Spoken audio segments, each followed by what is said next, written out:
Josep Maria Soler va ser un destacat base català de la dècada dels 60. El seu fill, també amb el dorsal número 14, ha agafat el relleu i ho està demostrant a les files del TDK de Manresa. El pare debutava en el Barça als 27 anys, després d'haver jugat en el Mataró i en el Picadero de Barcelona. Jordi Soler, amb només 17 anys, jugava per primer cop a l'equip sènior del Barcelona el 5 d'abril de 1986. La història es repetia. Aquí ens trobem al camp de sempre que de venia. Jo aquí recordo molt que estava hores i hores entrenant, principalment amb el meu pare. Ens passàvem hores després del col·legi, de les 5:30, 6, de 6 a 8, entrenant, tirant, fent tècnica individual. Això et dic amb 12 anys, 13 anys, 14 anys, 15 anys, fins que vaig fitxar pel Barça. Penso que això és molt important, perquè penso que si no hagués fet aquestes hores d'entreno, potser ara no hagués tingut aquests recursos individuals que puc tenir. Penso que això va marcar molt la meva carrera esportiva, que em va ensenyar molt el meu pare i que recordo molt aquest col·legi i aquest camp.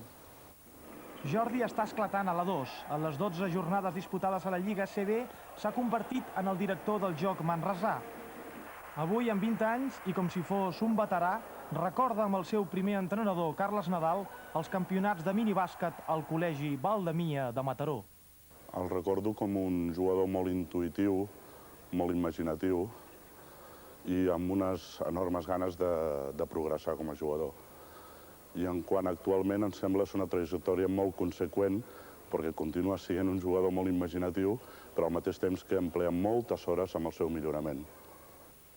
Matriculat a Cou en una acadèmia de Barcelona, no va mai a classe, li falta temps. Però, aprofitant que té les claus del pavelló Josep Mora de Mataró, Jordi no es perd l'oportunitat d'entrenar-se individualment quan no ho fa al Congost. Aquesta és la seva jugada favorita, al revés en contraatac. També li agrada fer el gest de Petrovic en els llançaments. Tot i que el separen 12 centímetres de l'actual jugador dels Blazers, les comparacions ja es fan sentir. Això del descens de butxaca em sembla que va sortir un partit l'any passat contra Cacaolat, al Palau.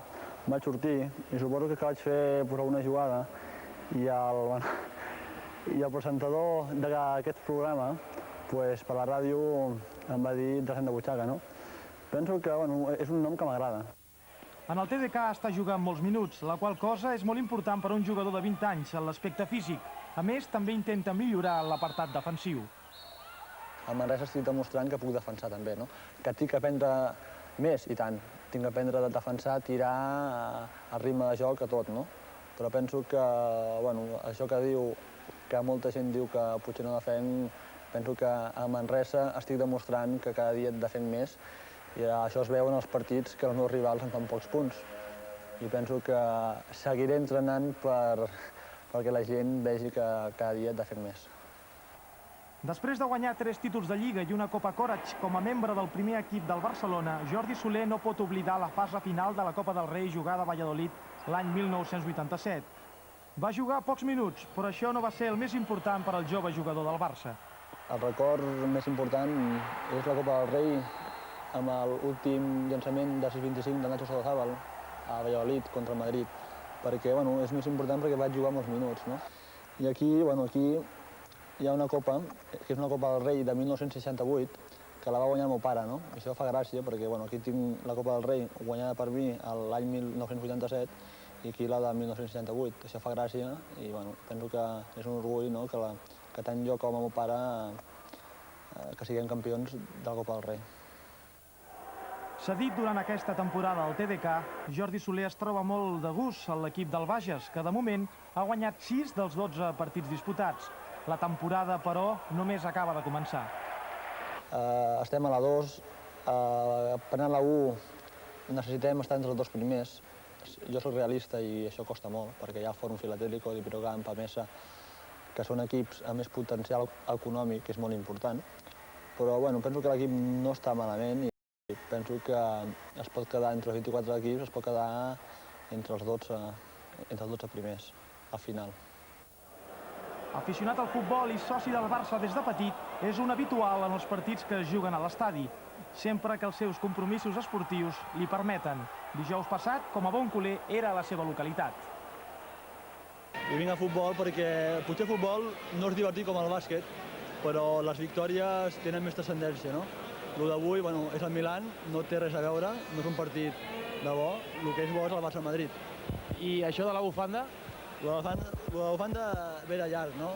Avui juguem contra el Milan, aquest partit no importa, però aquesta bufanda ja sabem que quan el Milan va guanyar l'any passat la Copa Europa en aquest estadi i havia derrotat en el nostre enemic, pues penso que tot el soci, el segon club és el Milan, i penso que força Milan i força Barça. Però el que més li agrada és jugar a bàsquet. Un altre mataroní, Antoni Serra, va ser l'entrenador que el va portar per primer cop al Palau amb el Barça juvenil, quan tenia només 15 anys. És cert que jo el vaig fitxar pel Barcelona quan estava en el Mataró, però penso que pot ser un gran base. Penso que l'Antonio Díaz Miguel inclús el té de tenir una mica present ja quasi el 92, perquè quan abans hi havia una època de molts bases en Espanya, ara un base realment, el base que tiri de 3, que entri, que faci jugar l'equip, no n'hi ha masses, no? El que sí que seria maco és participar a uns Jocs Olímpics, i també seria maco estar als Jocs Olímpics de Barcelona, perquè és a Catalunya i a la teva ciutat, no? Però també penso que seria maco participar a uns Jocs Olímpics amb la selecció catalana, no? Penso que això ho veig molt difícil, però no estaria malament. Això sí que em faria molta il·lusió.